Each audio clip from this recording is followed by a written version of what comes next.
Olá! Seja muito bem-vinda, seja muito bem-vindos a mais uma live da Mais com Humores. Hoje vamos falar do tema Lutando pela Causa da Saúde Mental Materna, um tema tão relevante. E nossa convidada mais do que especial é a psiquiatra Patrícia Piper, que é a idealizadora da campanha Maior Furtacor, uma campanha justamente que apoia a causa da saúde mental materna. Então vamos esperar um pouquinho a Patrícia chegar, enquanto isso vão vindo, sejam muito bem-vindas, Carolina, Nanda, Frida, muito feliz de ver você por aqui. É um prazer retomar nossas lives e realmente hoje o tema me toca bastante, assim, porque eu falo, né, na Mais com Humor bastante de saúde mental materna. A gente já trouxe várias psicólogas, várias psiquiatras, a gente tinha uma visão mais de tratamento, de psicoterapia. E, enfim, hoje a gente está trazendo um tema um pouquinho diferente, que é o lado político, né, da luta pela causa da saúde mental materna.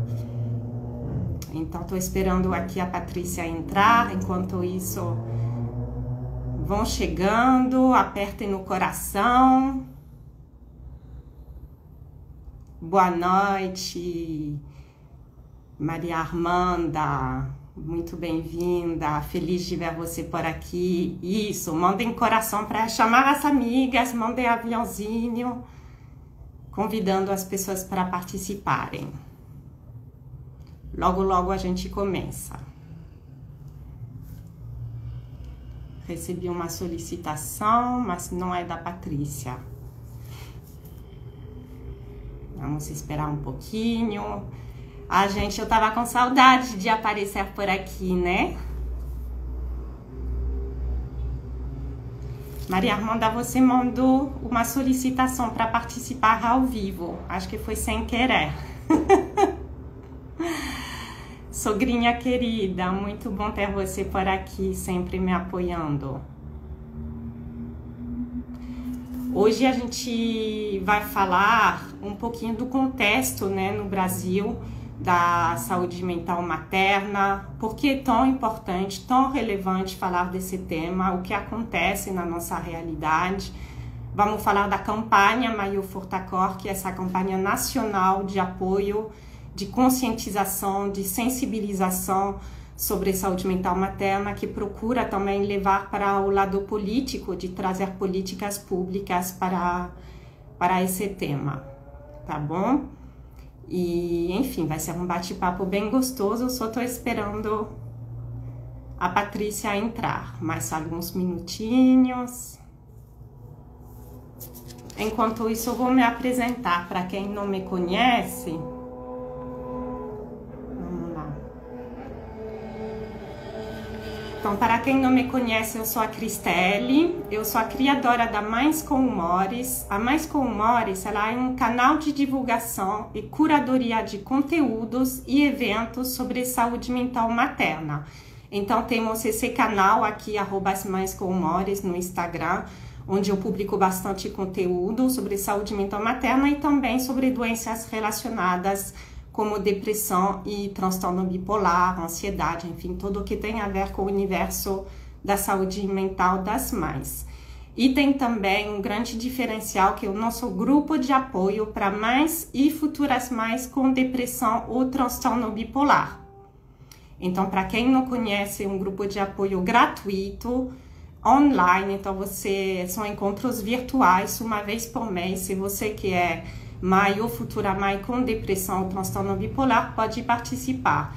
Para isso, você pode fazer a sua pré-inscrição no link na bio no nosso Instagram, e aí você recebe as próximas datas, tá bom? Gente, eu vou mandar uma mensagem para a Patrícia, ver se tá tudo ok. Ah, tô tão ansiosa para nossa conversa hoje, quero que ela chegue logo, logo. Gente, mandem coraçãozinho, isso aí.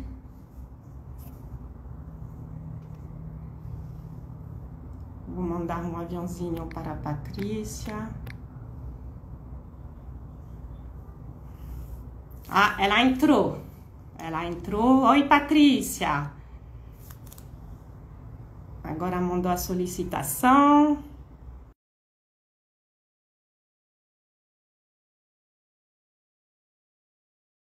Muito obrigada a todo mundo que entrou, que está mandando oi.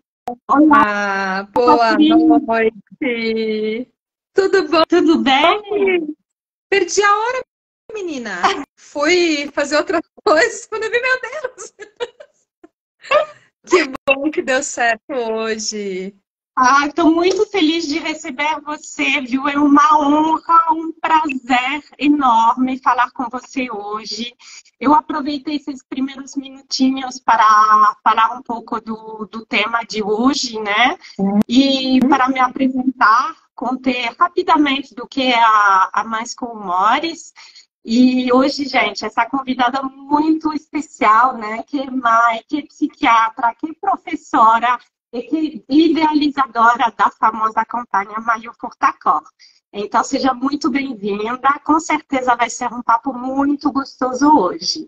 Obrigada, Cris. E eu queria também te parabenizar pelo teu trabalho. A gente se segue há algum tempo já né, a gente acompanha, tô sempre olhando.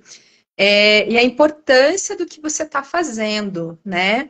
O que a Cris faz aqui, para quem está nos ouvindo, a gente chama de psicoeducação, né? É uma das ferramentas mais valiosas e mais importantes de um tratamento psiquiátrico, de um tratamento psicológico, quando a gente está diante de um transtorno de humor, de um transtorno depressivo, na verdade, qualquer transtorno, né, psiquiátrico que requer intervenção. A psicoeducação, e é muito curioso, né, Cris, porque ao mesmo tempo que assim, todos os estudos vão falar de psicoeducação, do paciente entender o que ele tem, dele se sentir pertencente, dele poder partilhar as experiências, né, que ele vai vivenciando com os episódios, enfim, e mesmo com todo esse peso científico dessa importância, a gente faz tão pouco, né? A gente dá muito pouco espaço para as mulheres falarem, a gente fala muito pouco, especialmente quando mistura com maternidade, né? Então eu queria assim começar assim agradecendo, óbvio, né? A gente teve muita dificuldade de conseguir um horário, né, Cris? A Cris me convidou no meio do maio, eu falei, nossa senhora, não dá. Né? E, enfim, a gente está aqui. Então, parabenizar o teu trabalho, a tua iniciativa, a tua persistência, né? Porque é difícil, né? Às vezes chegam relatos doloridos, né? Mulheres muito sofridas, mulheres muito machucadas, né? Com toda essa experiência. Então, parabéns. Estou muito feliz de estar aqui, que seja a primeira de várias, que a gente possa fazer algumas parcerias e mais coisas juntas. Com certeza, com certeza. É um prazer ter você aqui. Vou te apresentar um pouquinho mais. Então, você é mãe, né, de duas crianças e de um anjinho, especialista em psicologia clínica e abordagem psicanalítica, e principalmente ligado ao período perinatal, né, que é o ciclo gravídico puerperal. Você é professora do Instituto ARIP, onde articula psiquiatria e psicofarmacologia, psicologia perinatal, e você atua também no cuidado de mulheres com abordagem psicanalítica na perinatalidade, com experiência na assistência integral ao período gravídico puerperal, manejo de transtornos mentais. E você é idealizadora, junto com a psicóloga Nicole Cristino, né, da campanha nacional Maio Furtacor, que, gente, está sendo um sucesso. Essa campanha de conscientização, sensibilização sobre saúde mental materna e que busca a construção de políticas públicas justamente ligado a essa área. Então, por isso que hoje eu trouxe um tema assim muito querido, que é a luta pela causa da saúde mental materna. Então, eu estava iniciando a conversa, um pouco antes de você entrar, falando que eu trago muitos aspectos da saúde mental materna, né, dentro das lives com psiquiatras, psicólogos, especialistas em maternidade, mas nunca tinha trazido esse lado político, esse lado da militância, e a gente precisa. E por que a gente precisa? Eu queria que você trouxesse para a gente um pouquinho do contexto no Brasil da saúde mental materna. O que é essa situação? Por que é tão importante falar de saúde mental materna? Ah, maravilhoso. Acho que a gente começa já com o pé direito, né? E é por aí mesmo, né? Historicamente, né, a saúde mental, ela vem de uma construção que a gente vai beber, né, dessa fonte lá na França, de onde você veio, né, Cris? Com as ideias da reforma psiquiátrica, né? Então, acho que a gente não pode dissociar, né, a psiquiatria brasileira dessa grande luta por tratamentos ambulatoriais, por tratamentos que se pautem em outros princípios do que os princípios que a gente via acontecendo no mundo todo, né? Eu já estou falando aqui antes da década de 70. E aí, quando a gente faz esse recorte pensando nas mulheres, existe um engessamento muito grande do contexto do adoecimento mental quando ele acontece nessa fase da vida. Então, é como se dentro do imaginário popular, a mulher vira mãe e ela está, assim, vacinada, né, contra qualquer tipo de adoecimento. Então, a ela é negado, quase que negado, né, a possibilidade de ter um quadro depressivo, de sofrer ciclagens de humor, de ter um quadro psicótico, né? E aí, quando a gente faz essa leitura dentro de uma visão muito humanista, né, a gente percebe que, opa, como é que nós vamos falar sobre isso? Como que a gente vai dar voz para essas mulheres, bebendo dessa fonte, né, da reforma psiquiátrica, para que essas mulheres possam se protagonizar suas narrativas, se identificar diante de sofrimentos que nem sempre são adoecimentos mentais do ponto de vista de transtornos, né? Eu acho que a pandemia do Covid trouxe essa realidade muito à tona para a gente, né? Gente, isso aqui é sobrecarga materna, isso daqui é misoginia, isso daqui é violência, né? Só que a gente só consegue nomear a partir do momento em que a gente tem voz.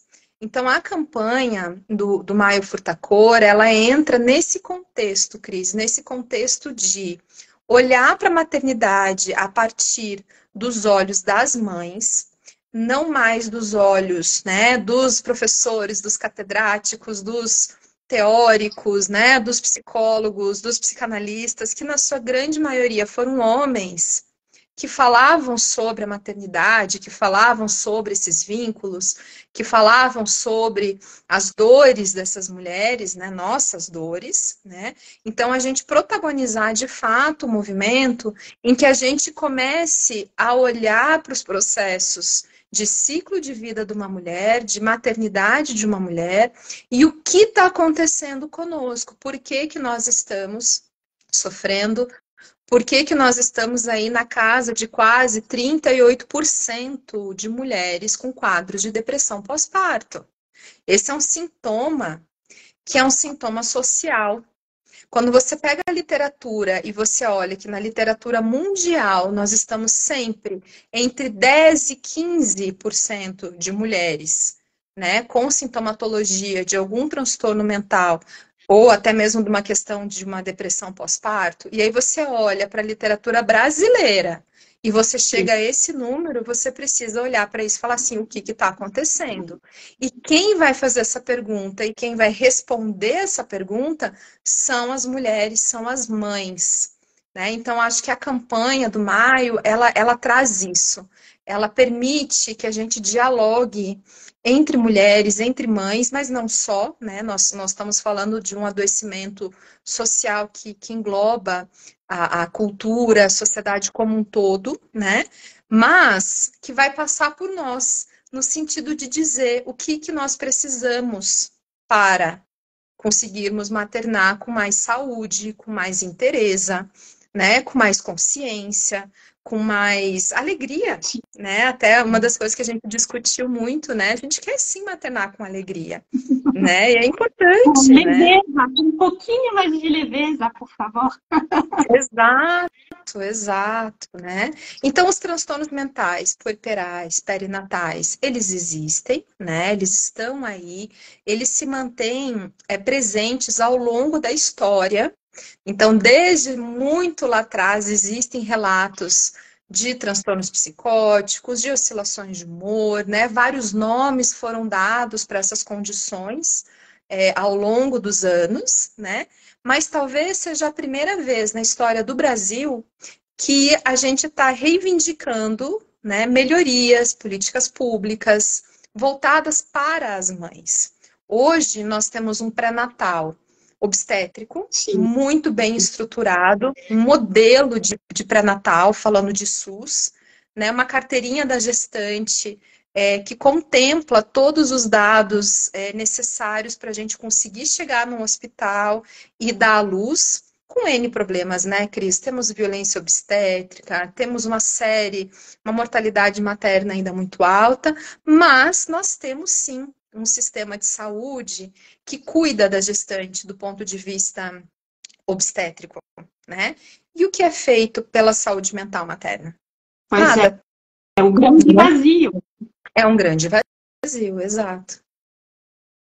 Então, com certeza, como você falou muito bem, tem o pré-natal obstétrico, só que não tem o pré-natal, muita gente fala agora do pré-natal psicológico, né? Tem um termo que pegou bem e que acho que faz muito sentido. E você falou também, o contexto no Brasil é extremamente difícil, né? Você falou da violência obstétrica, a gente tem muitas mães solo também, tem feminicídios, é um contexto brasileiro que pesa ainda mais para essa questão da saúde mental materna.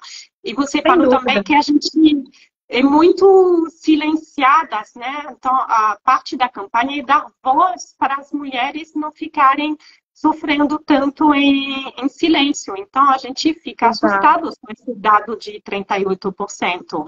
E o pior, o que a gente não sabe, eu não sabia, porque eu passei por isso, é que quase metade das depressões pós-parto já se iniciam na gravidez.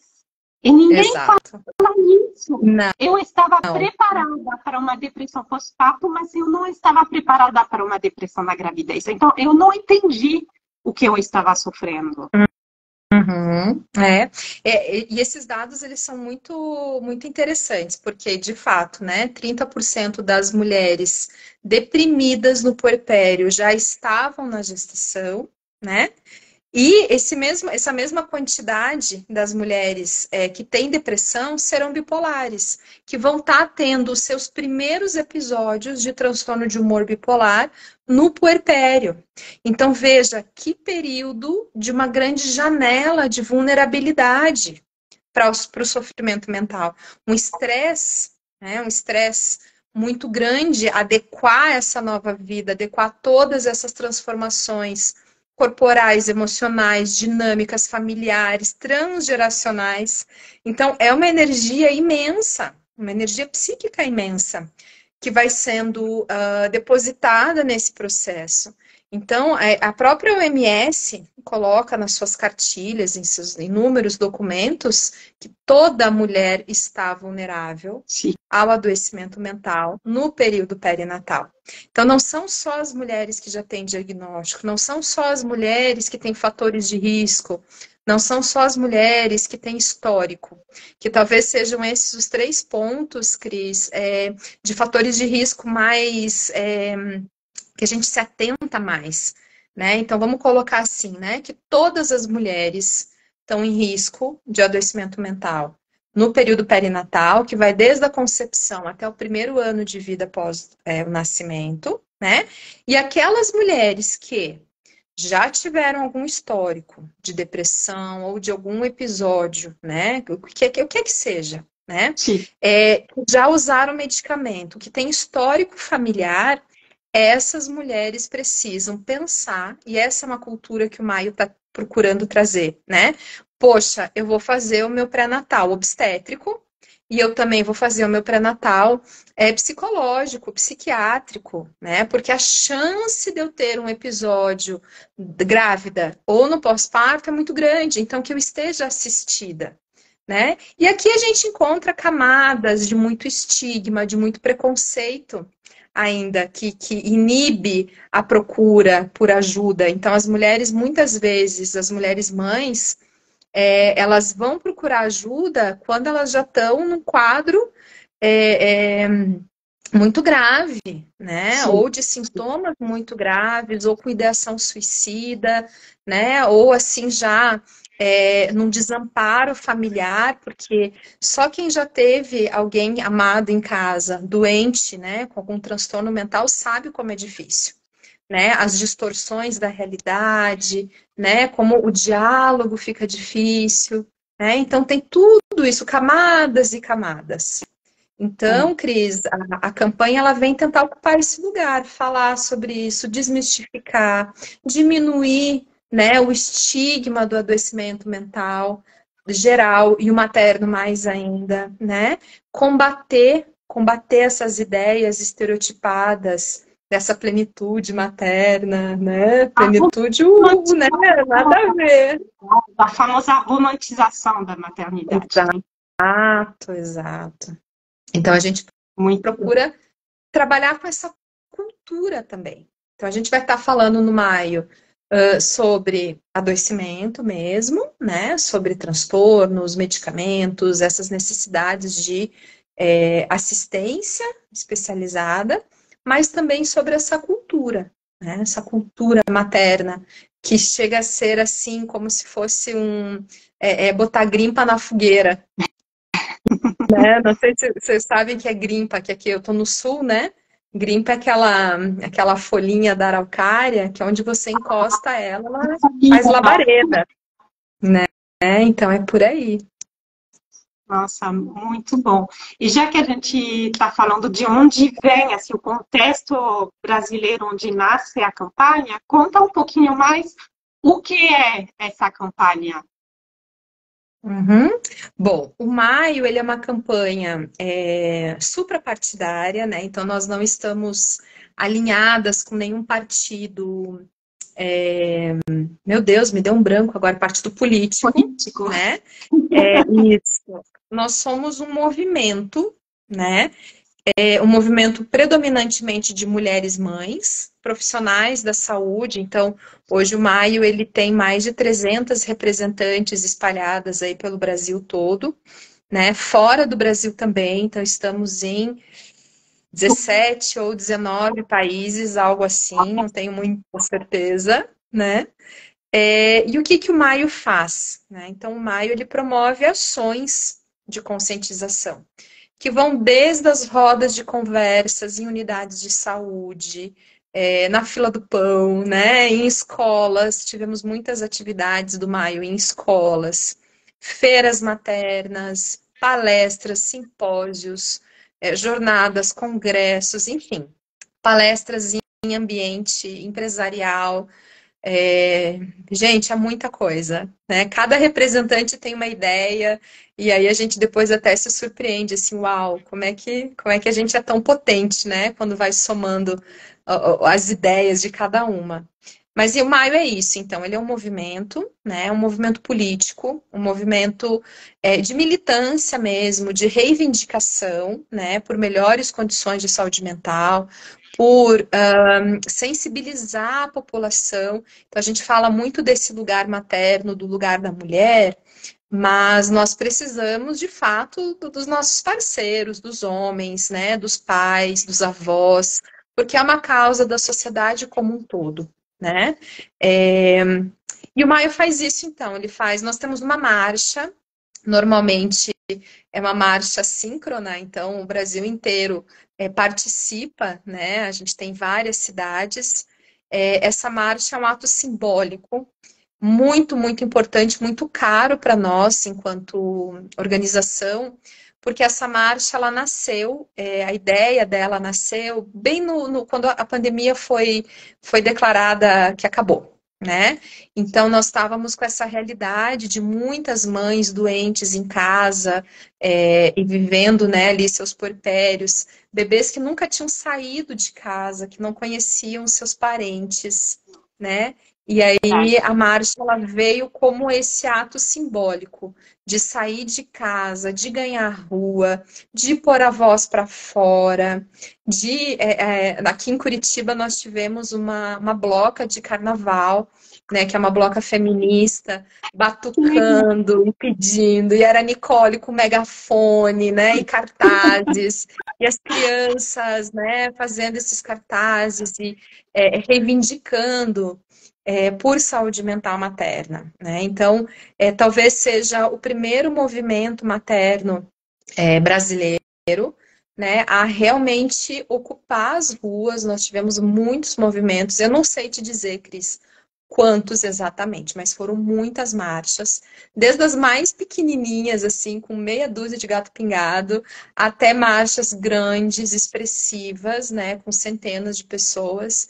Então, realmente um evento muito precioso para nós, né, toda essa energia, esse pertencimento.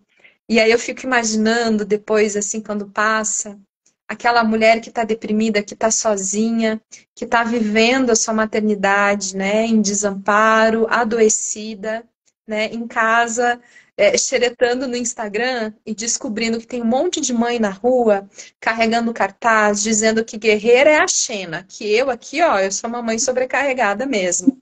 Né? Dizendo que saúde mental materna importa, dizendo que cansaço não é amor, né? Então, todas essas frases de impacto que chegam nessas mulheres de alguma forma e que geram justamente isso, uau, isso existe, nossa, é isso que eu estou sentindo, eu penso sobre isso, né? Então, eu posso partilhar isso com outras pessoas e eu saio disso menos adoentada, né? Menos adoentada socialmente falando, né? Então, esse é mais ou menos maio. O que Mais ou eu acho, menos, né? o que eu acho muito interessante é que é uma campanha democrática e Super. descentralizada, ou seja, qualquer um que tenha uma ideia ligado a esse tema, ligado a dar voz a essa temática, pode fazer. Então, como você Perfeito. falou, tem marcha, tem ações em empresas, tem ações em escolas. E nessa edição, houve algumas novidades também. Eu acho que foi a terceira edição, se não me engano, esse ano. Isso, a Esse terceira. serão algumas novidades. Conta aí quais foram as novidades. Uma Menina, máquina, nós fizemos. Oi? Montmartre, né? Não sei como que você fala. Nós fizemos algumas coisas diferentes esse ano. Bom, primeiro de tudo foram os PL, né? A gente começou muito timidamente com os projetos de lei que colocam o maio como mês de sensibilização pela saúde mental materna no calendário oficial. Então, a gente está, acho que com quase 80 municípios já, 4 estados, não vou saber citar de cabeça. Paraná, com certeza, porque foi o primeiro, né, aqui onde a gente está. Minas Gerais, com certeza também, porque nós tivemos uma audiência pública lá no mês de maio, que foi, assim, maravilhosa, incrível. É aquela política que a gente acredita, sabe? Aquela política que a gente olha e fala, uau, é sobre isso, né? E tivemos o protocolo, então, do projeto de lei federal. Então, muito provavelmente, para o ano que vem, talvez para 2025, o maio Furtacor entre no calendário federal. Ele entre como uma estratégia de cuidado, né, uma estratégia de educação, né, a gente começou falando de psicoeducação, né, uma estratégia de educação dentro do Ministério da Saúde. Então, Olha esse seria só! eu sonho grande, menina. Tem que sonhar A alto. E gente assim sonha você grande. conquista os passos. A gente sonha grande e vai executando pequenininho, que é para fazer bem feito desde a largada, né? Então, vamos ver se vai tramitar bem, como é que vai ser, né? Eu acho que esse jogo político ele é uma caixinha de surpresas, né? Mas a expectativa é que tudo ocorra bem. Então, isso foi uma grande novidade desse ano, sem dúvida. E aí nós tivemos algumas pegadas fomentando muito a arte, né? Então, tivemos uma Marte, que foi um concurso para mães, mulheres artistas que quiseram expor as suas artes. Então, nós recebemos muita poesia, muita tela, muita performance, recebemos dança. Nossa, foi assim, acho que é uma das coisas que mais me deu prazer, porque o maio dá muito trabalho, muito, muito, muito trabalho. Mas assim, que realmente me deu prazer esse ano foi, sem dúvida, assistir, né, avaliar, olhar todas essas obras. Temos mães cantoras, temos, nossa, uma variedade imensa, assim, de expressões mesmo. E a gente pensa muito na arte como uma forma de elaboração de tudo isso, de toda essa maternidade, de todo esse peso, de todas essas transformações corporais, psíquicas, né? Recebemos algumas produções de mulheres com transtornos mentais, produções incríveis também, incríveis, assim. Eu acho que a Anísia da Silveira ia amar, assim, ver tudo que chegou, sabe? Muito, muito, muito rico. Então, Mamarte foi isso, assim, foi um concurso ainda autofinanciado, a gente acabou pagando os prêmios com o dinheiro das próprias inscrições, enfim, porque a gente é meio fazendo esse processo agora de entender como é que nós vamos acessar editais, como é que a gente vai fazer o maio crescer, né? Ele não vai crescer se ficar embaixo da nossa asa, né? Então ele precisa se estruturar e ganhar o mundo, né? Então são vários passos assim a serem dados, né? Dentro do Mamate nós tivemos um concurso de customização que foi incrível também, customização das camisetas. Então nós temos as camisetas e foram Tem alunos de camiseta para moda. vender no site, tá? Quem quer apoiar pode comprar as Tá camisetas no fechado o site. site, Cris. A lojinha tá fechada, tá fechada. A gente não dá conta, mulher. A gente fechou a lojinha por enquanto, Ah, mas tá. estaremos com um stand no Ciapark, em São Paulo, no 7 de setembro. Então, ó, o nosso estoque está indo todo para lá agora. Vamos ver se a Ai, gente ergue mais um pouquinho de dinheiro, enfim, né? Essas coisas gostosas que a gente adora fazer e é muito prazeroso, né? Essas trocas. é. Mas a gente teve também, então, esse concurso de customização, que foi muito legal, assim. O primeiro lugar, inclusive, é uma camiseta com um recorte específico para amamentação. Então, a Dinair, que foi a vencedora, ela conseguiu respeitar, assim, a área de desenho da camiseta, onde tem a logo e tem a frase, né? E ela conseguiu construir ali um espacinho para as mulheres poderem amamentar e ficou incrível, assim, foi muito legal. Foi, assim, outra vertente de muita realização, assim, dentro do Maia. E com certeza eu acompanho a campanha, se tudo se cessar, se eu estou vendo ela evoluir muito.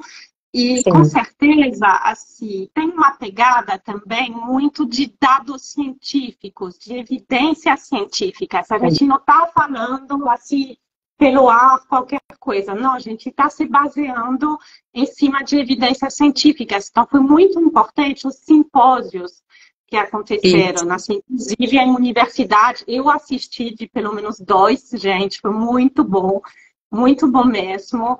E eu acho que isso reforça a importância da campanha, assim, esses dados por trás. E Isso. aí uma campanha que até agora é autofinanciada, né, como você falou, vocês fizeram numa vaquinha também, então acho que não sei se a vaquinha está aberta ainda ou se vai abrir para a próxima campanha só. Não, ela está fechada, Cris. A gente fez, né, então, esses simpósios. O Maio, ele é um movimento sem fins lucrativos, né? Então, todas as pessoas que fazem qualquer tipo de movimentação, de proposta, precisam estar muito alinhadas com isso, né?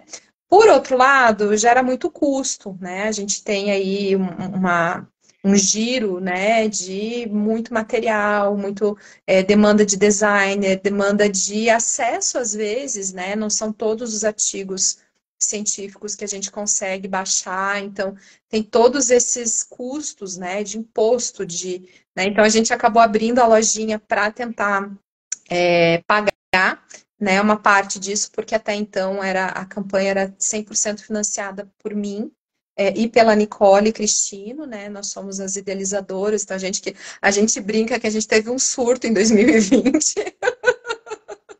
e agora estamos administrando ele, né? Mas é uma brincadeira positiva, porque está sendo incrível. Mas é mais ou menos por aí mesmo, né? Dá muito, muito, muito trabalho.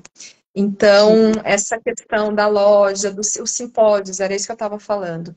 Os simpósios foram incríveis. Nós tivemos um simpósio muito importante junto à Unifesp, São Paulo, que reuniu, eu acredito que esse simpósio reuniu, assim, os profissionais realmente mais importantes hoje, contemporâneos, da assistência perinatal à saúde mental, né? Então, foi assim, incrível. Tivemos mesas de debate sobre formação de profissionais, sobre os ambulatórios que já existem, né? Então, como que o serviço de assistência ambulatorial a essas mulheres está distribuído no Brasil, quais são os desafios, o que precisa ser feito, né, para melhorias nesse sentido, debates importantes como a questão do aborto, né, e o impacto disso na saúde mental, debates importantes sobre o luto, né, espaços, o luto perinatal, protocolos de luto perinatal, como implantar esses protocolos dentro dos serviços, né, de obstetrícia, a formação multiprofissional. Então, assim, foi riquíssimo, riquíssimo, riquíssimo. Eu acredito que os eventos todos foram muito bons. Nós tivemos um outro evento na Unesp, também em São Paulo, em Assis. Tivemos um simpósio em Salvador, que também foi de um nível acadêmico, científico, viu? Maravilhoso, incrível, né? E tivemos outros, eu tenho receio de esquecer de alguém, assim, mas tivemos, assim, muitas iniciativas, porque é isso, né, Cris? A gente, embora seja um movimento civil, um movimento de militância, a base do Maio Furtacor é toda científica, né? Nós não decidimos agrupar mulheres porque a gente acha legal. Se a gente achasse legal, a gente faria churrasco em casa, né? Não, né? A gente faz isso porque isso é evidência científica, né? Fomentar grupos de apoio, fomentar a coletivização do cuidado são recursos de promoção à saúde mental materna, né? Então, o Maio, ele nasce dentro disso, ele nasce como uma ferramenta de promoção de saúde, alinhado com os protocolos da própria OMS.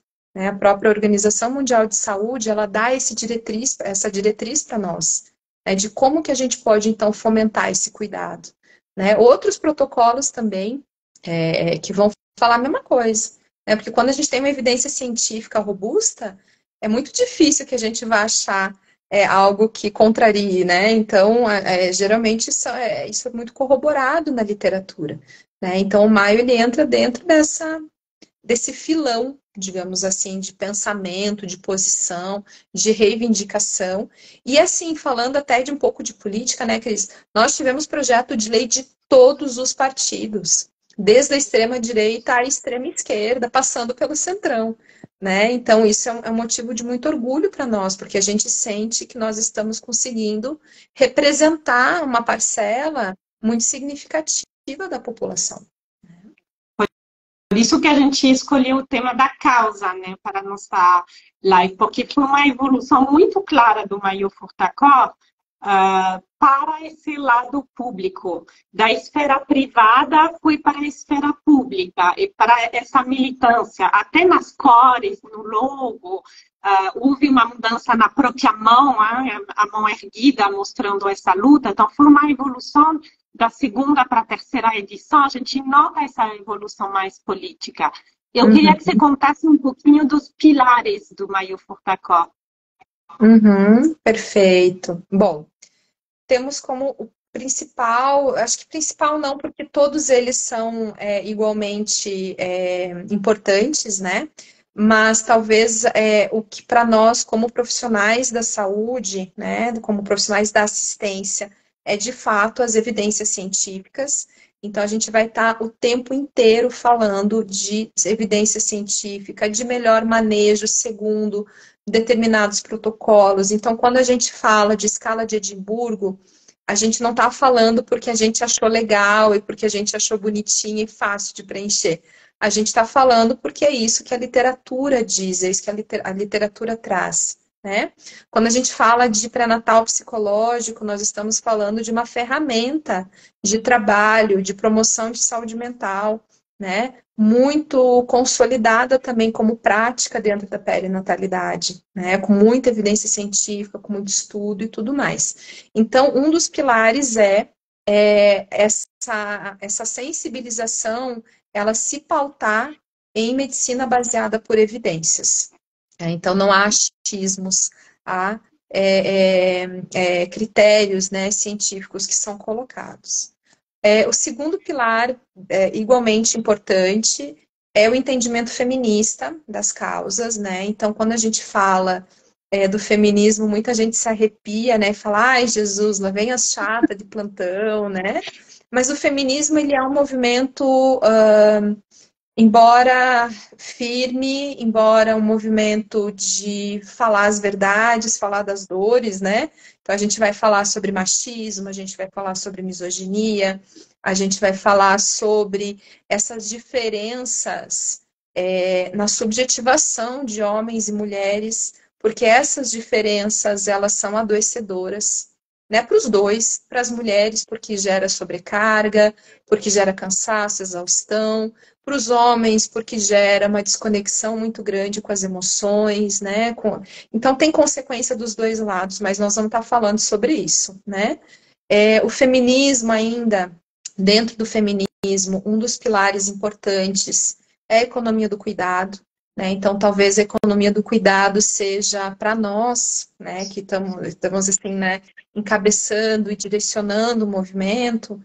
A economia do cuidado, ela traz essa possibilidade da gente centralizar o cuidado como algo necessário e imprescindível para a manutenção da vida.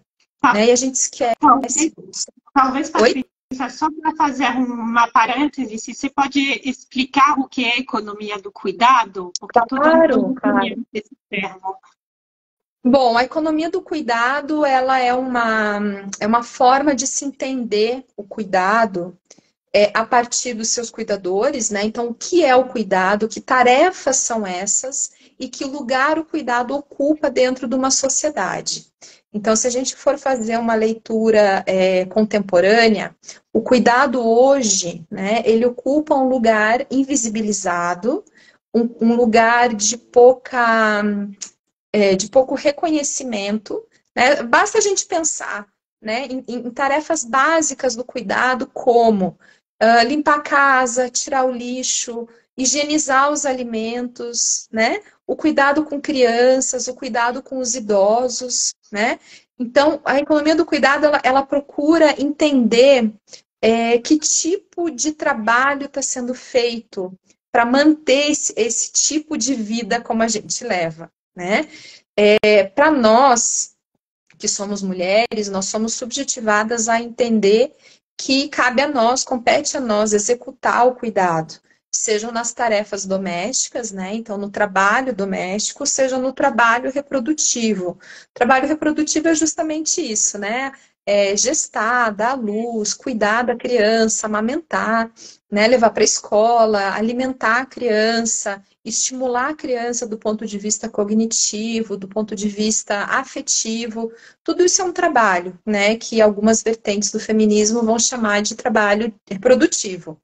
Algumas vertentes ainda incluem o trabalho sexual, né, no sentido de que as mulheres, elas precisam estar à disposição dos seus parceiros sexuais, e a gente vê muito isso ainda hoje em dia, né? Mulheres, às vezes, com 3, 4 meses de pós-parto, preocupadas, puxa, se eu não transar com meu marido, ele vai me largar, ele vai procurar outra.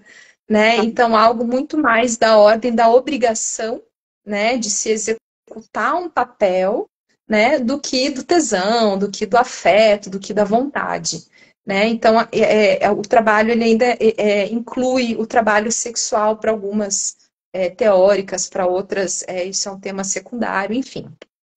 Mas a economia do cuidado, ela vai tratar disso tudo. De se entender como que o cuidado é estruturado dentro de uma sociedade, que valor, que status de valor ele ocupa nesse lugar, quem são os personagens que executam esse cuidado e os personagens que usufruem desse cuidado, né? E o que tipo de grana mesmo que gira ao redor disso? Quanto custa uma mulher amamentar um bebê? Quem se beneficia desse trabalho, que é um trabalho de cuidado? Quem remunera essa mulher? Né? Então, é nesse pé de discussão que a gente começa a entrar quando a gente começa a entender o viés feminista da economia do cuidado. No sentido de, né, acho que talvez eu tenha falado um pouco rápido, mas o objetivo é centralizar o cuidado como necessário e inegociável como condição de vida. Então, ninguém estaria aqui se, né, eu não estaria aqui, você não estaria aqui se nós não tivéssemos recebido muito cuidado, né? E os nossos também não estariam aqui se nós não estivéssemos cuidando deles. Então, essa é a lógica do cuidado, é a lógica da interdependência, é a lógica de que o cuidado ele está permeando e sendo o propulsor de todo o mecanismo social. A gente só sai para trabalhar com a camisa arrumada, com a pele bonita, com a barriguinha cheia, porque alguém preparou a comida, porque alguém foi no mercado, porque alguém colocou essa comida na mesa, né? Porque alguém lavou a roupa, porque alguém passou a roupa, e por aí vai. Então, todas essas condições associadas, essas reflexões associadas à economia do cuidado, elas são um dos pilares importantíssimos da campanha do Maio Furta Cor, porque a gente está falando de maternidade, e maternidade diz respeito a quê? Maternidade diz respeito a cuidar de alguém, né? Okay. Tanto que o nosso jargão é justamente esse, quem cuida de quem cuida, né? É uma provocação. Quem cuida de quem cuida? Geralmente ninguém.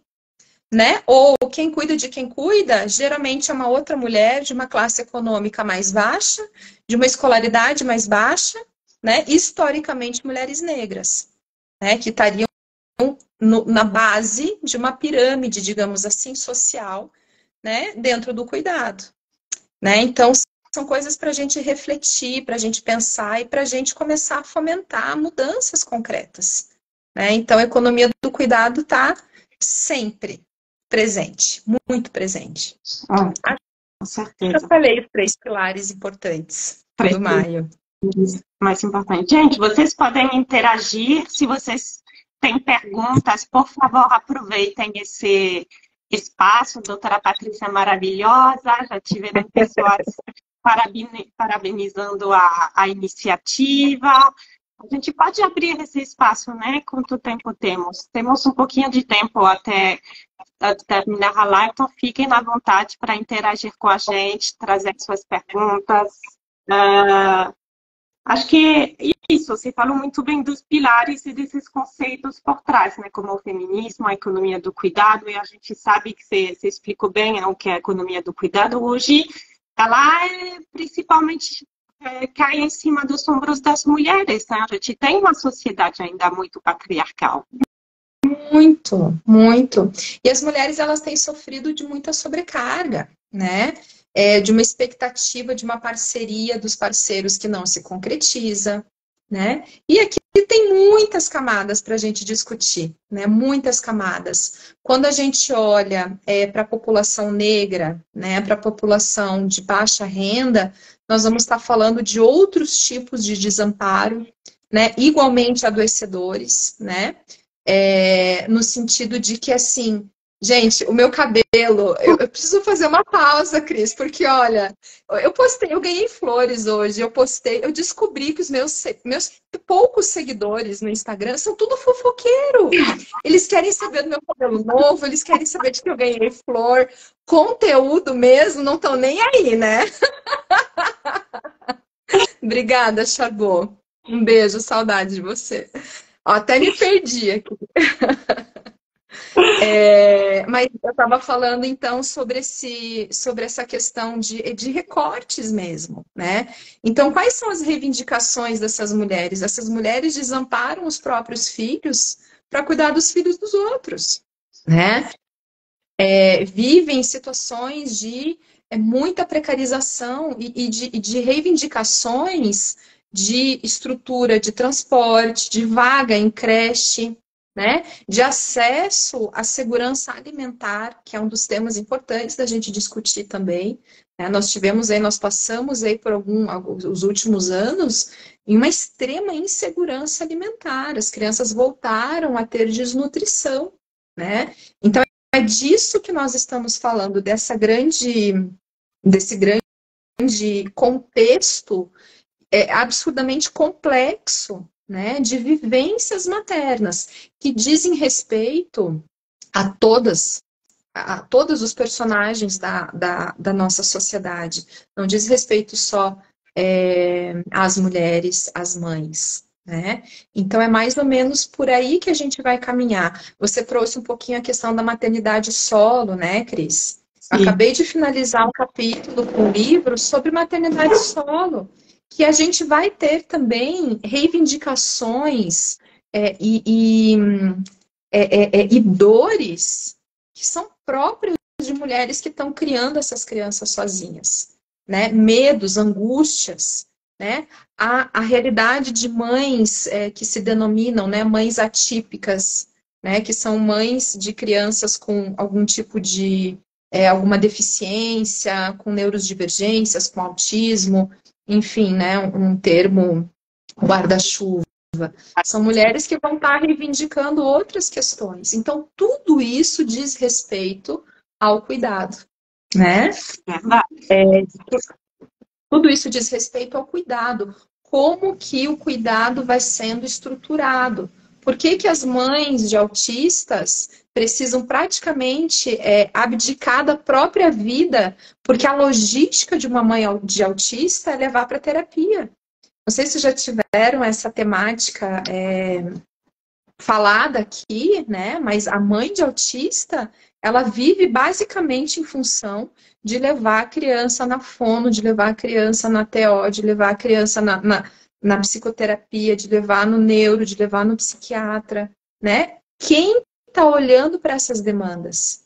Quem está cuidando dessa mulher para que ela possa cuidar dessa criança? Geralmente ninguém. São mulheres que são muito abandonadas, né?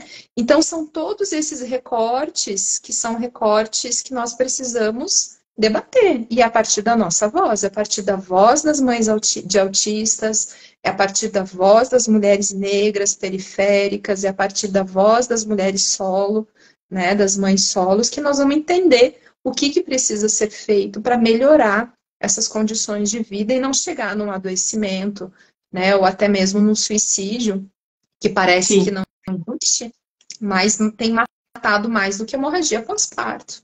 Né? É disso que nós estamos falando. Tive uma pergunta que você não precisa responder se não quiser, que era, você é mãe solo, doutora? Não, eu não sou mãe solo, eu sou divorciada, eu tenho 2 crianças, e eu faço uma guarda compartilhada com o pai inclusive hoje eles estão com o pai, né? Que é uma outra realidade também. A mulher divorciada, ela passa por vários processos, por algumas questões muito próprias, né? Que aí você vai conversando com outras mulheres divorciadas e fala, nossa, mas a tua história é igualzinha à minha, né? O que aconteceu contigo aconteceu comigo, né? Então por aí vai. Mas não sou mãe solo. Já me identifiquei muito com demandas de mãe solo, tanto casada quanto depois do divórcio, né? Mas por conta dessa lógica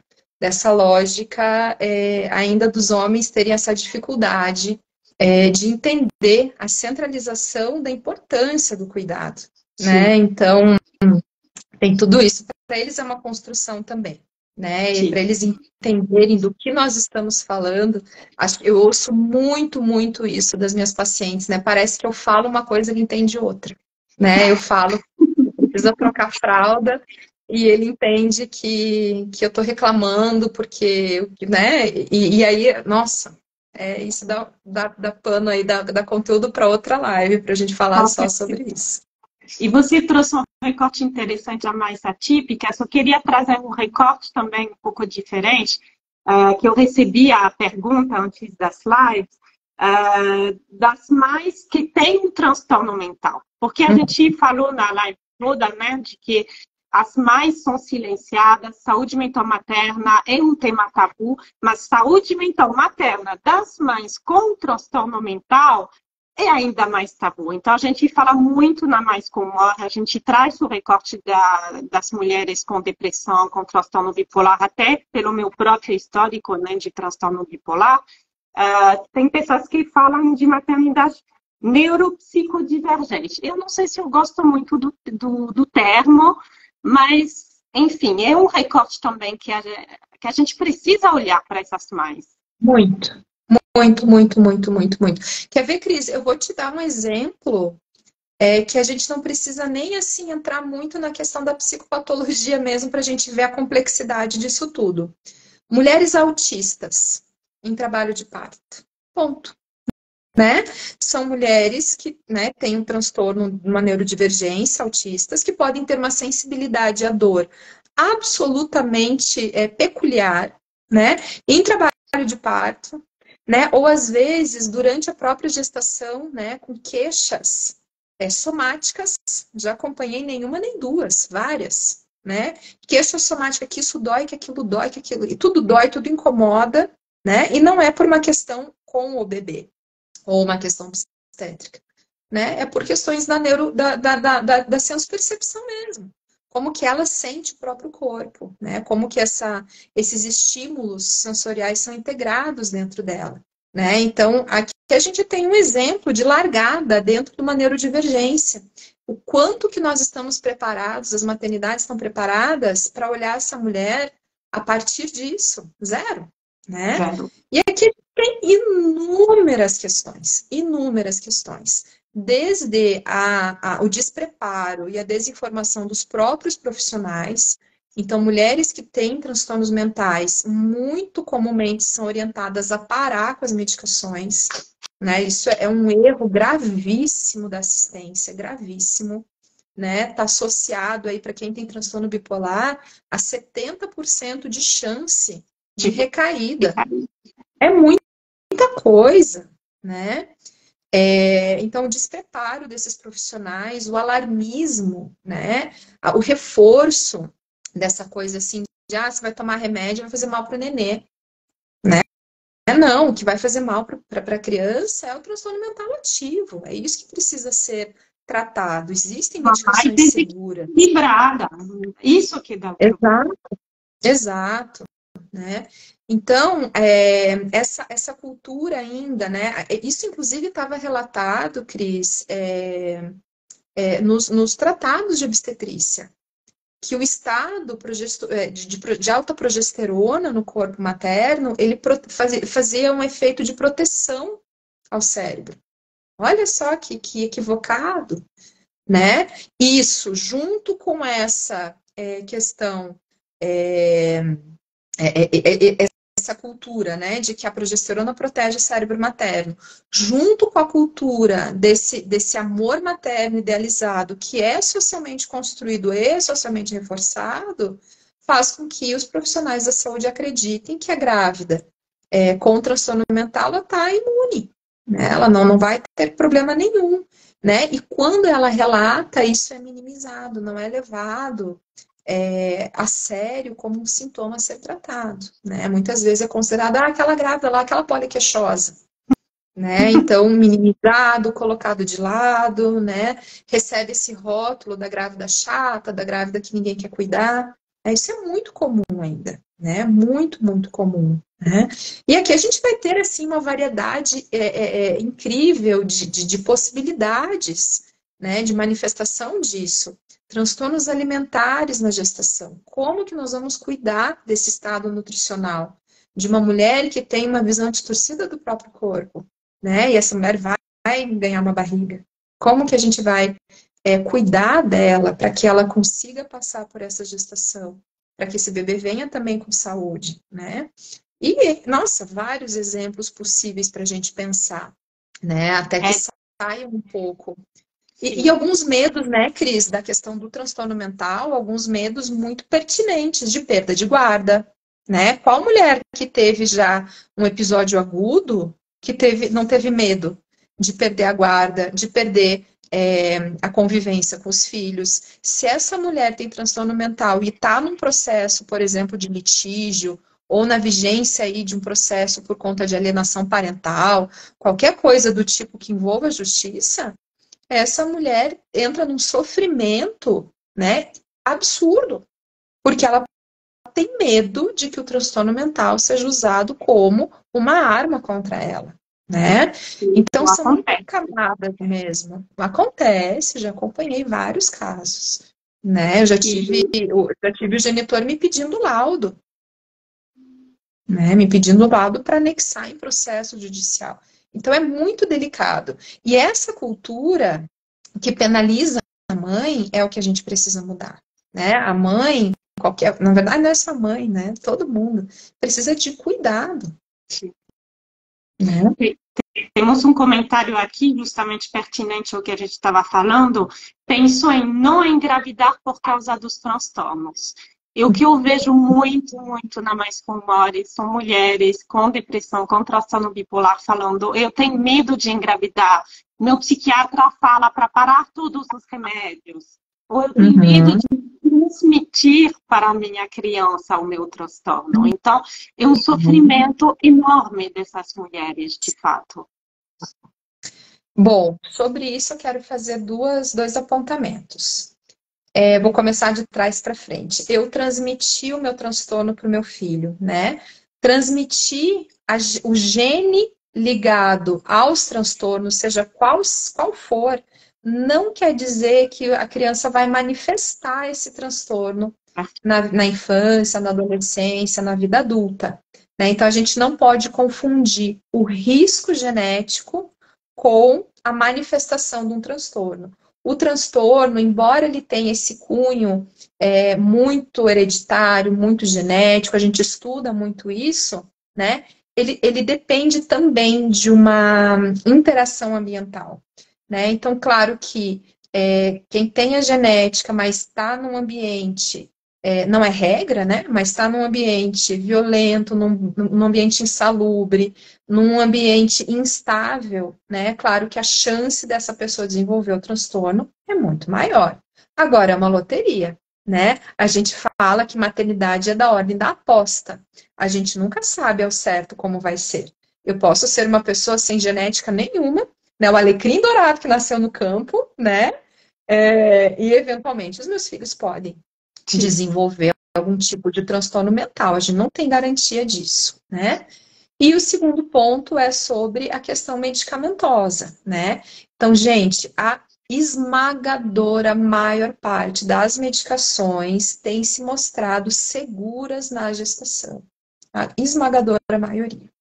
Tá? Então, o medo de malformação fetal, ele existe para algumas medicações, né? Vamos citar aqui, por exemplo, o ácido valproico. Existe? Existe. É um risco aumentado? A gente vai usar? Óbvio que não, né? Vamos substituir, tem outras medicações possíveis que podem ser utilizadas com mais segurança. Antidepressivos, antipsicóticos, o próprio lítio, né? São medicações que podem ser usadas? São medicações que podem ser usadas na gestação, a depender do quadro, a depender da época gestacional, a depender de uma série de fatores que o psiquiatra vai avaliar. Então, talvez o alerta seja justamente esse. Meu psiquiatra diz que eu tenho que parar com as medicações para então engravidar. tá? Mude de psiquiatra. Esse psiquiatra não vai poder te assistir, não vai te deixar segura, né, no seu processo, infelizmente, né? Porque essa escolha, ela beira a crueldade. Ou eu me trato, ou eu engravido. Não, você vai poder fazer os dois. Você vai se tratar, né? E você também vai engravidar, se esse for o teu desejo. Isso quer dizer que vai ser fácil? Não. Isso quer dizer que vai dar tudo lindo, maravilhoso, igual nos contos de fadas? Não, também, né? Garantia a gente não tem, mas a gente tem um monte de evidência científica que deixa a gente muito segura para fazer algumas escolhas, inclusive ao longo da gestação inteira. Então, qual que é o melhor cenário para as mulheres que têm transtornos mentais e que desejam uma gestação? É planejar. Bom, ano que vem eu quero engravidar. Maravilhoso. Então, nós vamos usar medicações compatíveis com a gravidez, né? A gente vai tratar comorbidades, que é muito comum, né? A questão do sobrepeso, da obesidade, quando a gente tem um uso crônico de medicamento. Vamos tratar isso se precisar, vamos te engajar numa terapia, vamos mudar hábito de vida que não tá legal, vamos fazer tudo que tem que fazer. Fiz tudo isso? Beleza, engravida, né? Com medicação compatível, segura. Se houver risco, esse risco precisa ser negociado, precisa ser conversado, né? Porque risco não é sinônimo de que vai acontecer, né? Risco é uma chance de acontecer, né? Claro que tem medicamentos que envolvem mais risco e medicamentos que envolvem menos risco, e a gente vai sempre optar os medicamentos que envolvem menos risco, né? Então, acho que tem muito profissional desatualizado, tanto os obstetras quanto os psiquiatras, né? Agora, quando a gente faz essas escolhas mais pautadas em evidência científica, Jesus, dá uma tranquilidade, dá até um quentinho no coração, né? Lá no consultório tá cheio de nenê que nasceu, sendo exposto a um monte de medicamento em quadros que foram necessários, né? Que envolviam transtornos graves, que envolviam riscos para a vida da mãe e do bebê também, né? E estão tudo lá, tudo lá. É treta? É treta, mas dá certo? Dá certo, né? É por aí. Ah, perfeito. Estou adorando o nosso bate-papo. Queria ficar mais meia hora com você, mas nosso tempo está acabando. Eu queria saber, para terminar, o que você sonha para o Maio Furtacor? Ai, Cris, que pergunta maravilhosa. Eu tenho um sonho para o Maio. Eu sonho que o Maio seja desnecessário. Eu sonho que o Maio... eu tenho esse sonho, assim, que um dia eu vou estar veinha, talvez nem muito velha, e eu acho assim, nossa, gente, um dia precisou disso. Um dia precisou para a gente falar disso, hoje não precisa mais. Hoje já está tudo encaixadinho, as pessoas já estão entendendo, né? A gente já tem uma cultura mais saudável, nós temos uma cultura que privilegia a saúde mental, então tá tudo certo. Esse é meu sonho pro Maio, que ele fique tipo a boa mãe, sabe? A boa mãe, aquela que fica obsoleta. Eu desejo isso pro Maio. Perfeito. Então, gente, a gente está se encaminhando para o final do nosso bate-papo, dessa live maravilhosa. Quem não conhecia a Patrícia, por favor, segue lá, @_Patrícia Piper, segue lá, @Maio-Furtacor. Ajudem, se preparem para a campanha do ano que vem, né? Mas vocês podem fazer ação o ano inteiro, lembrando que saúde mental materna importa o ano inteiro, tá bom? E eu queria citar o podcast do Maio Furtacor, que Luca e a Mai, que é fantástico, tem novos episódios regularmente, né, ao longo do ano. Então, seguem, por favor, apoiem essa campanha. Quem não conhecia mais Comores, por favor, seguem a gente no nosso canal, participem do nosso grupo de apoio, quem é Mai com depressão, transtorno bipolar, participem, como a Patrícia falou no início, psicoeducação e tudo, grupos de apoio são todos, né? Grupos de apoio de par e suporte é fundamental. Temos um blog também, viu, Cris? Um blog que publica quinzenal. Uma semana é o blog, na outra semana é o podcast. Então tem bastante coisa legal aí programada para sair. Perfeito. Vocês conseguem acompanhar a gente o ano inteiro. Tem o canal YouTube também, onde tem vários vídeos interessantes lá. Então é isso. Patrícia, eu queria te agradecer muito. Foi um Ah, que bate-papo muito delícia! gostoso. Que delícia, eu amei, Cris. Fiquei muito feliz que deu certo. Quero parabenizar seu trabalho mais uma vez. Importantíssimo. E vamos para frente, que a gente tem muito trabalho a fazer até o meu sonho se concretizar.